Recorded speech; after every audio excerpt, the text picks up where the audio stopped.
The Tea Biz podcast delivers tea news that you need to know. A recap of the week's major headlines with commentary and cultural trends hosted by Dan Bolton. It is the voice of origin for tea professionals and enthusiasts worldwide. Think of us as a digital caravan of storytellers, bringing authentic, authoritative, and exclusive stories to you weekly from the tea lands. Tea is a fascinating and intricate topic, far more complex than one person can master. That is why the Tea Biz portal enlists 40 voices skilled in 12 languages to tell the story of tea. Our expertise resides in professionals who know the tea lands from birth and speak the native tongue. We believe that transparency is grounded in authentic storytelling that begins at origin. Hello, everyone. Here are this week's headlines. China's heat wave is deadly to man and tea.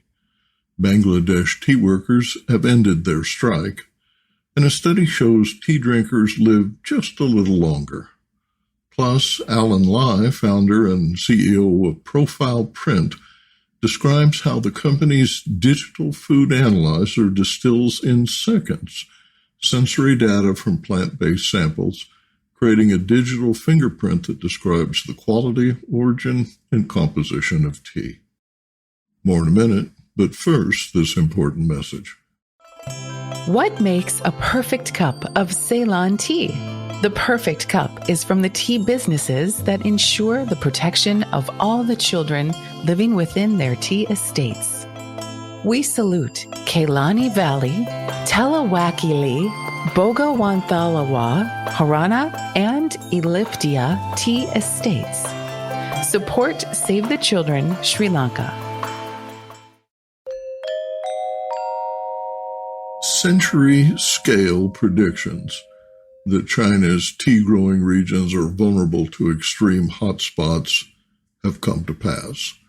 In China, the latest of 3 consecutive extreme temperature events has lasted a cumulative 75 days. Temperatures as high as 42 C, that's more than 107 degrees Fahrenheit, have been recorded. What was once considered once-in-a-century extreme heat waves are 30 times more likely today, given the current level of global warming. Trade publications carry grim reports of sunburned tea defoliated and dying in the Sichuan Basin and the lower reaches of the Yangtze River. Record highs in Hangzhou threaten the root stock that produces Westlake Longjing. Growers predicted spring production will decline by 20% and that prices will soar. Summer yields are expected to decline sharply, and autumn teas are in jeopardy.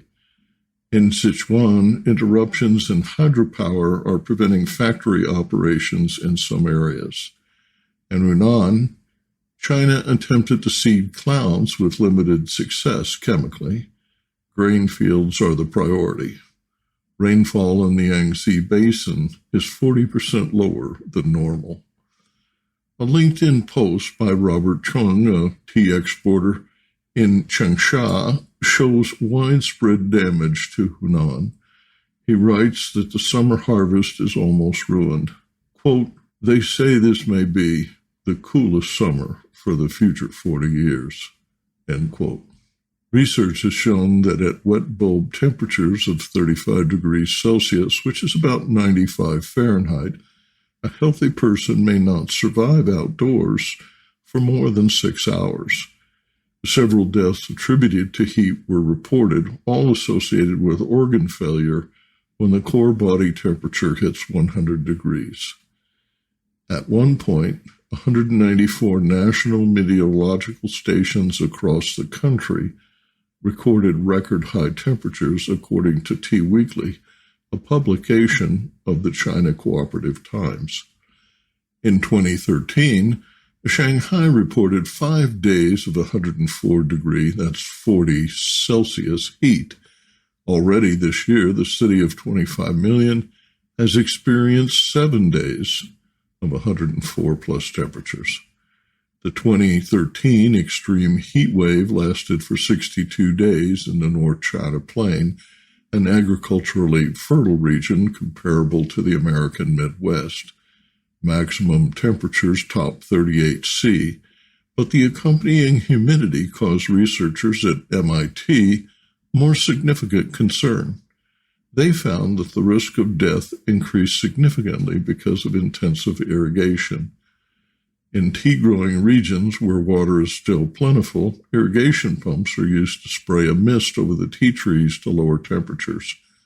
Unfortunately, MIT found that, quote, increased vulnerability to heat arises because the irrigation exposes more water to evaporation, leading to higher humidity in the air than would otherwise be present, and exacerbating the physiological stresses of the temperature. The findings, published in the journal Nature Communications, revealed that Chinese people working outdoors, quote, face the greatest risk to human life from rising temperatures of any location on Earth, end quote. A Bangladeshi government-ordered increase in daily wages has appeased 150,000 striking tea workers who were seeking a pay raise to $3 per day. The compromise rate of 170 takas, which is about $1.78 per day, was decided by Prime Minister Sheikh Hasina Wajid. Neither tea workers nor growers say they are happy with the compromise. Workers, however, returned to the tea fields and factories on August 29th after 20 days of nonviolent protests. Labor unions representing workers at 167 commercial tea gardens on August 9th ordered 2-hour work slowdowns that soon became a nationwide strike. Workers say the 50 taka increase is insufficient given the steep increase in the cost of food. Growers complain that hikes in fuel and fertilizer exceed the cost of production. To earn a daily wage, workers, who are mainly female, must collect 32 kilos, which is about 70 pounds of raw leaves. In addition to wages, growers must provide housing for permanent workers, 10.5 kilos of subsidized grain, free education for children, and health care.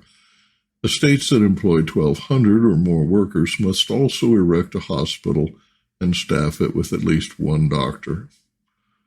Grower Cyrus Fawzi, quote, writes, "The strike demanding a higher wage has two sides like a coin. There is a dire need to resolve the situation as the raw leaves are going to waste." He urged the tea board to take a stand by working together with the owners and the tea workers so the workers' lifestyle can be changed and the tea industry can grow and prosper, end quote. Business Insight. Bangladesh is a major tea-producing country, but residents consume virtually all of the 96 million kilos grown there annually. During the past 2 years, the government has encouraged additional production for export, which increased to about 1 million kilos in 2021. The government target is 10 million kilos by 2025. The local market's valued at $370 million and growing by 6 to 7%, and exports that once topped $5 million are currently generating less than $2.5 million in sales. Analysis of health data from 500,000 UK adults suggests black tea drinkers live a little longer than their non-tea drinking peers. Researchers at the National Cancer Institute in the U.S. found that drinking 2 or more cups of tea daily lowered the risk of death by any cause by 9 to 13%. The observational analysis of a huge trove of data contained in the UK Biobank found the results held true regardless of diet, age, race, and gender. Findings were adjusted for risk factors including health, wealth, coffee drinking, smoking, and drinking alcohol. The study was published this week in the Annals of Internal Medicine. Participants in the study, aged 40 to 69, and drinking black tea experienced fewer incidents of heart disease and strokes. Maki Inui Choi, the study's principal author, writes there was no evidence linking tea consumption to a reduction in cancer deaths. Study participants averaged 56.5 years of age. Participants in the study uploaded personal health habits between 2006 and 2010, with a median follow-up at 11 years. The results were not changed by adding milk or sugar to tea, but portion size and strength were not assessed. Quote, while these findings may offer reassurance to tea drinkers, they do not indicate that people should start drinking tea or change their tea consumption for health benefits, according to Inui Choi. Research based on green tea consumption has long demonstrated health benefits such as the reduction of inflammation in the body, but few large-scale studies focus on black tea. In this study, 85% of participants were tea drinkers, and 90% of that group reported drinking black tea. Business Insight. Additional research is needed as moderate tea drinkers were also found to smoke less, consume less red and processed meats, and drink tea at lower temperatures. Professor Fernando Rodriguez Atolijo at the University of Madrid told Bloomberg News the study doesn't address whether those who do not consume tea regularly would improve their health by drinking it. Marion Nestle, a professor of food studies at New York University, writes, quote, observational studies like this always raise the question, is there something else about tea drinkers that makes them healthier? She advises a cautious interpretation seems like a good idea. Arvindan and Theraman in Bengaluru reports on this week's tea auction prices. Siliguri saw a similar trend as the previous week, and among buyers, Tata Consumer Products were active for both leaf and dust. In the south, sale volumes were slightly lower than sale 30, while the percentage of sale was good, with 90% of dust sold at Cochin, by 80% of orthodox leaf sold in Cochin and Kannur. Good orthodox tea continues to hold on to the market, opened by the Sri Lankan crisis, and that's expected to continue. And now, a word from our sponsor. Hello, I'm Bogdan, a passionate tea drinker and the inventor of the ultimate tea machine, the NEWSMAKER 1. Preparation is key to making fine tea. Sequential steepings deliver the best taste possible and unlock the true value of whole leaf teas and botanicals. Brew automates that process without using any pots or capsules. This simple-to-operate, smartphone-controlled device stores steeping profiles to consistently make great tea at the push of a button. Brew also reduces time, waste, and energy. That's because I engineered the brew to remember control settings for temperature, brewing time, and quantity. Using my patented process lets you stack steep simply and conveniently. TeaBiz travels to Singapore to discuss tea traceability and authentication with Alan Lai, founder and CEO of ProfilePrint, a digital food analyzer that distills in seconds sensory data from plant-based samples.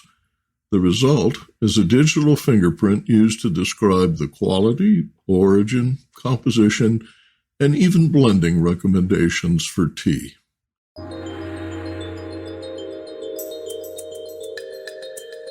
Alan Lai is the founder and CEO of ProfilePrint, a Singapore-based agri-food tech company that has developed a rapid AI food analyzer.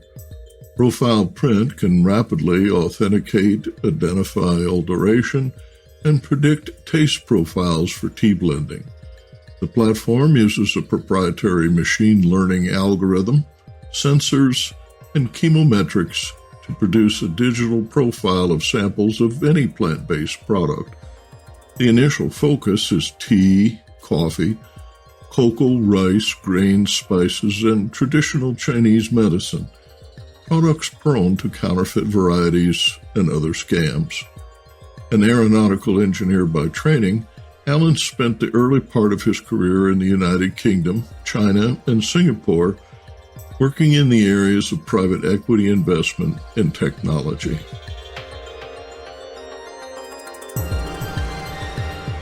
Thanks so much for joining us on our podcast. We appreciate your taking the time to talk to our listeners about ProfilePrint and the exciting work you guys are doing in Singapore. My pleasure. Thanks, Dan, for inviting me. How can the tea industry use your technology? Our focus was a lot on the tea industry to begin with.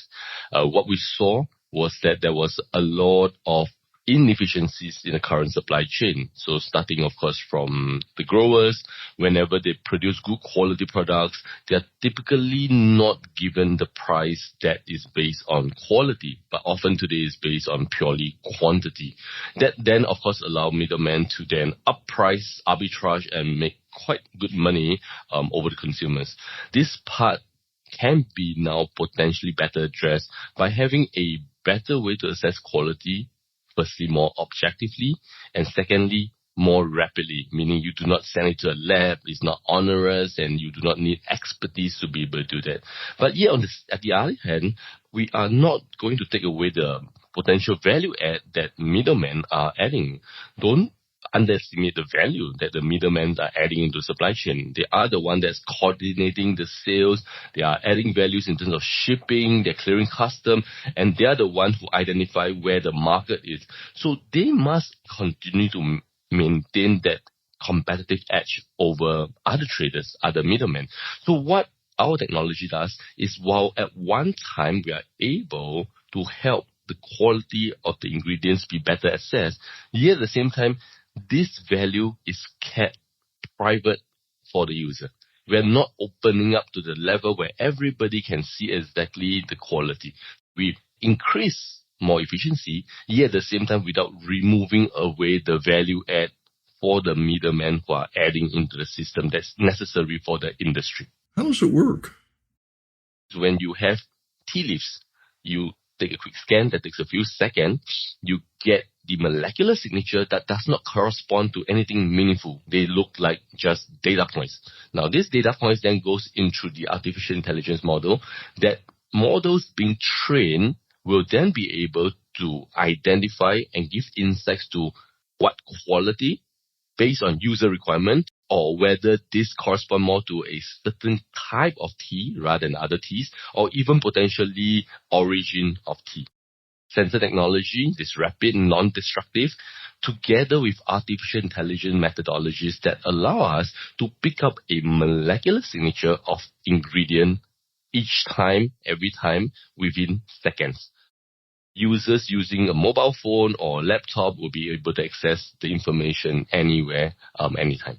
Initially, you teach the machine to recognize profiles viewed conventionally as high-quality, award-winning tea. Tea makers can also calibrate the model based on samples to confirm that the finished teas they are making meet their unique preferences. And blenders can use this model to achieve consistency. If you define, let's say, 10 parameters to be what is essentially important to define that tea, then you can then use these parameters to build and train the model to identify, to now become customizable. Meaning that if I am a low-value tea trader and I don't really understand what the market really needs, I would then logically not be able to pick up the key criteria to assess that fingerprint to make it useful. So value add comes from the expertise of the user. So the more value add that you bring to train it, the more value you get out of the model for you to assess the quality for your clients. Every tea maker has a distinctive way of manipulating the gifts of the terroir on their choice of varietals and pluck. It strikes me that during processing, A tea maker is composing a masterpiece of molecules by enhancing the intensity of aromatics, for example, roasting to add mouthfeel, or diluting tannins to achieve a specific style and taste. Totally. And I think this is exactly a sweet spot for us. Human processing creates a unique signature. And because of that, that becomes important characteristics, because someone who is a master in achieving a certain taste profile will be able to consistently create that signature that ProfilePrint is able to recognize. Now, someone else who uses the same origin, who may have the same molecular signature but we produce in a suboptimal way, will naturally have a different molecular signature. Now that becomes then a way for us to lock in that signature and to be able to re-identify that specific master's quality along the way, provided that it is indeed uniquely different and is consistently different as he produces it. Which is sometimes the actual definition of a master. And I totally agree with your analogy with it's a masterpiece that's now able to be more objectively identified through the molecules, so that you are able to know whether the fermentation creates that unique characteristics that's now being able to pick up by ProfilePrint to tell them that this is still within that range of the consistency of the quality that the consumers are willing to pay that kind of price for. Where we come in from is democratizing expertise into AI models, such that even a farmer who is not an expert in grading but an expert in making the tea will now be able to assess straight away the profile, so that you can let your potential wholesaler know the profile of that quality even before you ship the samples over for him to see, to touch, and to taste. And that's becoming more and more important really because of the world of digitalization, where traveling itself is a huge cost, whether it's due to COVID or whether it's due to more carbon that you are emitting in the environment. You effectively now do not need to go through the process of sending samples, tasting, confirming the taste, asking again and again before you confirm an order.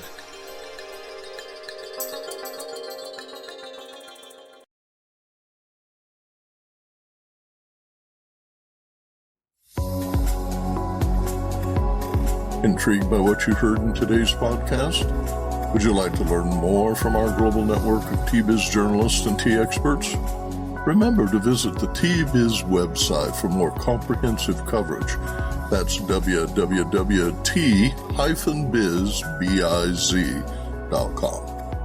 Thanks for listening.